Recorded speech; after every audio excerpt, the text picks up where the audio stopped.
Si tuviera la capacidad de convencerte de lo que espero intentar esta noche, tu percepción del mundo se transformaría. Cuando escuchas términos como Dios, Jehová, Señor, Jesús o Cristo, inevitablemente piensas en algo más grande que tú mismo, algo que adorarías. Mi propósito esta noche es demostrarte que Dios y la esencia del ser humano están entrelazados. Cuando afirmas, yo soy, estás reflejando la divinidad descrita en las Escrituras, así como tu propia existencia. Te preguntas cómo podría ser que Dios haya creado y mantenga el universo, mientras yo estoy aquí como un ser insignificante, con apenas 4 décadas de vida, y luego simplemente desaparezca. Pero ahora, volvamos a las Escrituras. Regresemos al capítulo 16 de Mateo, donde se hace la pregunta a los discípulos sobre quién es el Hijo del Hombre.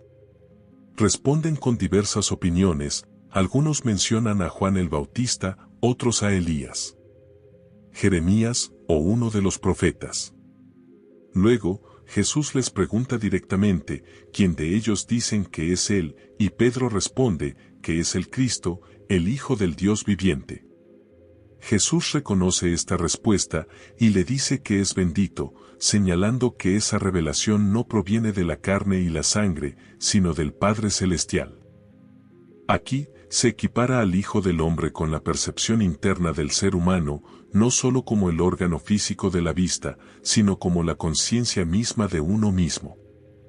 Se hace referencia a que cuando eres consciente de tu propia conciencia, estás reconociendo tu humanidad.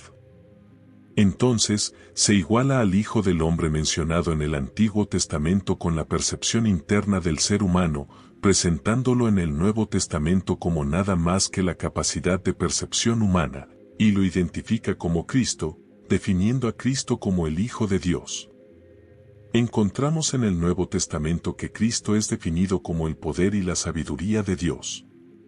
Por lo tanto, se argumenta que la percepción interna del ser humano es el poder y la sabiduría de Dios.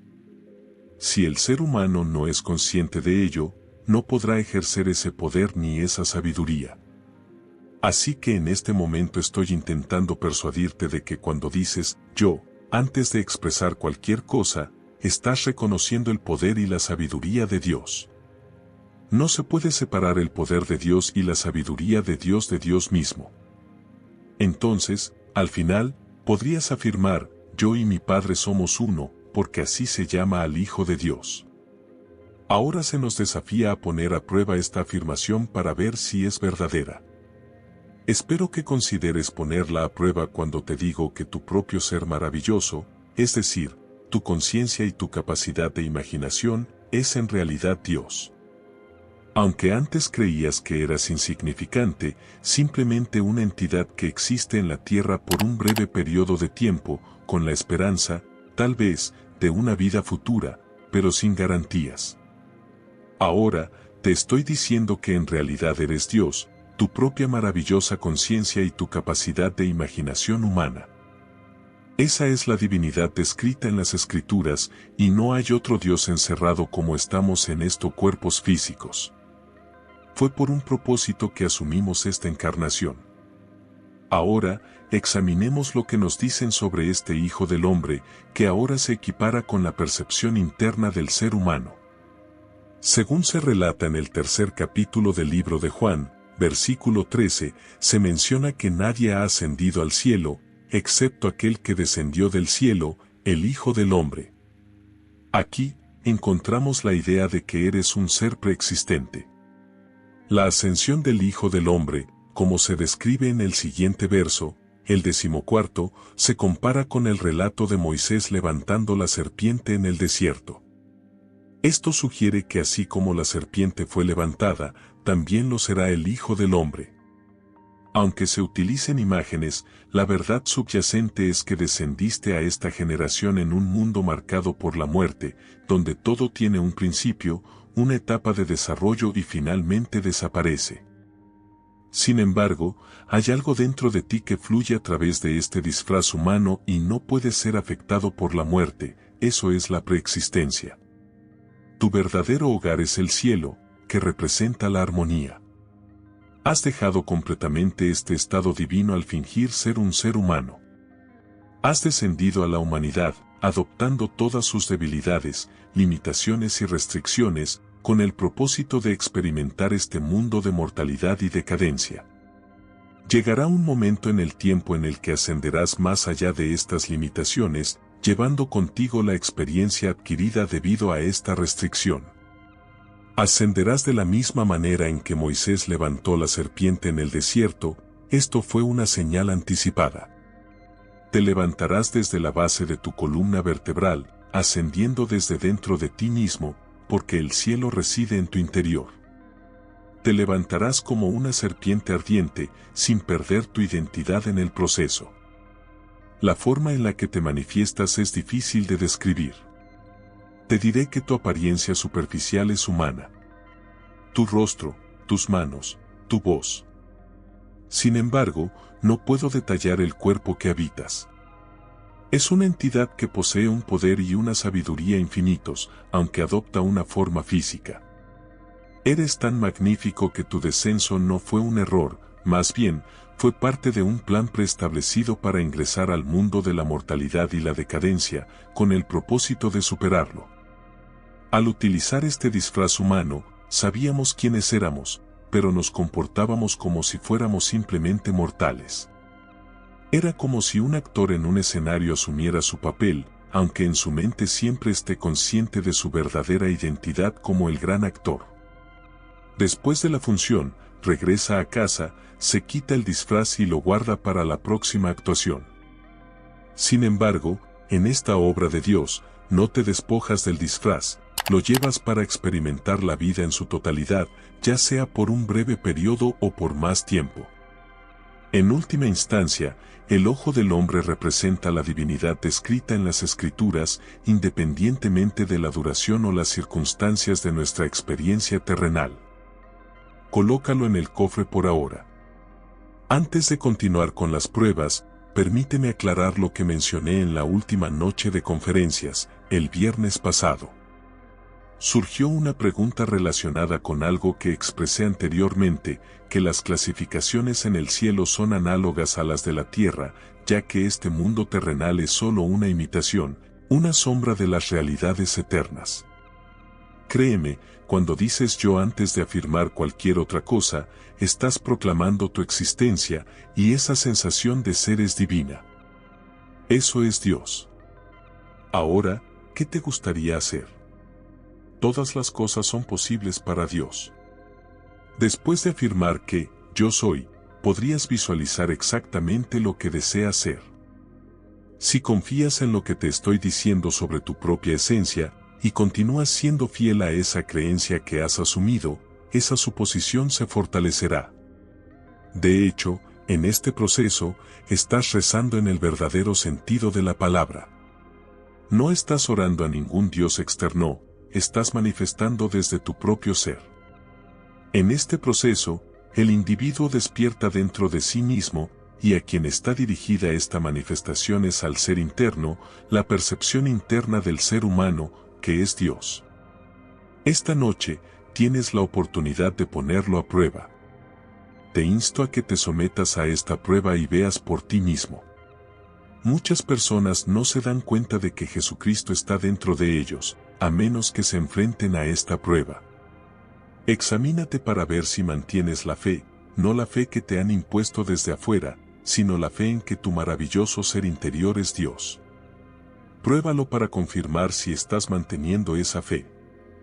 Si mantienes esa fe y crees en que todas las cosas son posibles para Dios, deberías poder demostrarlo en las pruebas.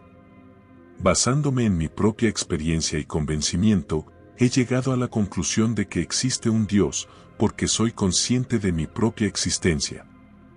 Reconozco que todo se lleva a cabo a través de Él y que nada se logra sin Él. Partiendo desde cero, simplemente imaginando un estado, y luego asumiendo su realidad, experimento ese estado en el momento presente. Con el tiempo, ese estado se materializa en mi realidad cotidiana. Entonces, he descubierto a Dios. He hallado la fuente de los sucesos de la vida. Mi principal preocupación es compartir este conocimiento con los demás y transmitirles que todos somos uno. Nadie es superior a otro, independientemente de su riqueza o estatus en el mundo terrenal. Básicamente, todos poseemos el mismo poder creativo. Ya sea que estemos detrás de las rejas sirviendo a la vida o dictando sentencias, compartimos el mismo poder creativo, somos uno y el mismo ser. En última instancia, solo hay un Dios. Sin embargo, a los seres humanos les resulta difícil mantenerse en el presente, por lo que hablan en términos de tú eres o lo es, y nunca se reducen a lo fundamental. Pero yo soy la causa de los fenómenos de mi vida, ya sea bueno, malo o indiferente. Tengo que vivir con ello y ajustar mis suposiciones para cambiar el mundo en el que vivo. Ahora puedo considerar otro enfoque. Digo que eres tú mismo porque sientes la necesidad de ayudar a otro, sí, porque en última instancia somos uno.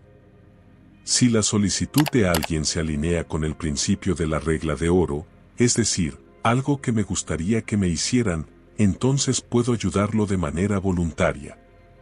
Sin embargo, si me preguntas algo que no se ajusta a este principio, te doy total libertad para buscar ayuda en otro lugar, sin importar lo que haya dicho antes. Pero si alguien me pide ayuda dentro de este marco, todo lo que hago es simple. En las Escrituras se nos dice que cualquier cosa que pidamos, sabiendo que es escuchada, se nos concederá.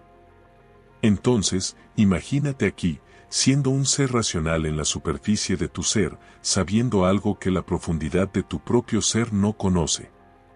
En ese momento, te das cuenta de que hay una discrepancia entre tu conocimiento consciente y el potencial subconsciente.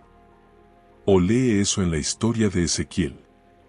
Estos son los ancianos de Israel que ingresaron a una habitación oscura y tallaron en las paredes todas las cosas terribles. Dentro de sí mismos, dicen: el Señor no ve esto. Sin embargo, el Señor está hablando con su profeta Ezequiel. Él menciona que los ancianos de Israel creen que no los ve, pero Él los está observando y conoce todas las abominaciones que están llevando a cabo dentro de la gran caverna. Todos cosecharán lo que han sembrado, porque Él ve lo que los ancianos de Israel ven, pero ellos creen que, debido a la oscuridad y la caverna, nadie sabe lo que están haciendo, excepto Dios. He reiterado una y otra vez que no hay ficción en este mundo. Cuando oras, cierras la puerta, y aunque tus sentidos puedan negar lo obvio, tu Padre interior te recompensará. Sin embargo, ambos sirven para ti, y tú y el Padre son uno. Entonces, ¿cómo comunicas lo que necesitas? Él te escucha exactamente lo que solicitas. Si se ajusta a tu código ético, pídeselo a uno, pero no consultes a aquellos que no saben cómo orar o que no están dentro de los principios de la regla de oro. Haz a los demás lo que te gustaría que te hicieran a ti, es tan simple como eso, y la mayoría de las solicitudes cumplirían con esta regla. Por lo tanto, simplemente escuchas y luego dejas ir por completo, pero en las profundidades de tu ser, todavía lo escuchas. Y el Padre conoce todos los medios siempre, por lo que la mejor manera es externalizar. Como siempre, ha sido un verdadero placer compartir este tiempo contigo. Tu participación ha enriquecido esta experiencia y me gustaría invitarte a que sigamos profundizando juntos en estas reflexiones. ¿Te gustaría dejar un comentario compartiendo tus emociones y pensamientos generadas con el video de hoy?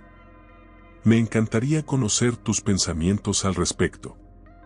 Además, si te has sentido inspirado por nuestras ideas y deseas continuar explorando este fascinante mundo de la espiritualidad y el autoconocimiento, te invito cordialmente a que te suscribas al canal. Así podrás recibir más contenido relevante y motivador directamente en tu bandeja de entrada. Juntos podemos seguir creciendo y aprendiendo.